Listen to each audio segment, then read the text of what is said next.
ስትራክቸራሊ ስናየው እንደ ሰው ልጅ ራስ፣ እግር፣ እጅ፣ እስትንፋስ ውጪ ስትራክቸራሊ ስናየው ሰው የሚያስብለው አካላቶች ይኖሩታል ማለት ነው እዛ ሮቦት ላይ። ስለዚህ መጀመሪያው ምንድነው ዲፋይን ነው የምናደርገው ወይም ሮቦቱ ምን ይምሰል የሚለውን ነው የምንወስነው። ስለዚህ ሮቦቱ ለምን አገልግሎት ይዋል የሚሉትን ጉዳዮች ሁሉ እንዳስሳለን። ለአብነት ያክል ለሰርቪስ ሊሆን ይችላል፣ ለሪሰርች ሊሆን ይችላል ይሄ ሮቦት ማለት ነው። ስለዚህ በኮንሰፕቹዋል ዲዛይናችን ውስጥ ስኬች በማድረግ እያንዳንዱን ፓርት ምን መምሰል እንዳለበት እንወስናለን ማለት ነው።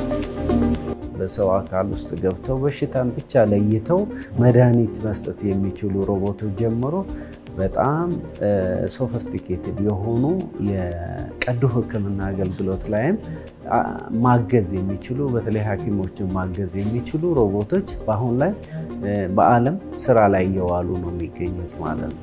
ሌላኛዋ በሰው ሰራሽ የማሰብ ችሎታ ወይም ደግሞ አርቲፊሻል ኢንተለጀንስ እና በማይክሮ ሮቦቲክስ መስኮች ግንባር ቀደም የሆነችው አሜሪካ ለወታደራዊ ለሕክምናና ለጠፈር ምርምር የሚሉ ሮቦቶችን በማልማት ትታወቃለች። እንደ አማዞን ያሉ ትላልቅ ኩባንያዎች መጋዘኖቻቸውን በሮቦቶች በማዘመን ምርታቸውን አሳድገዋል።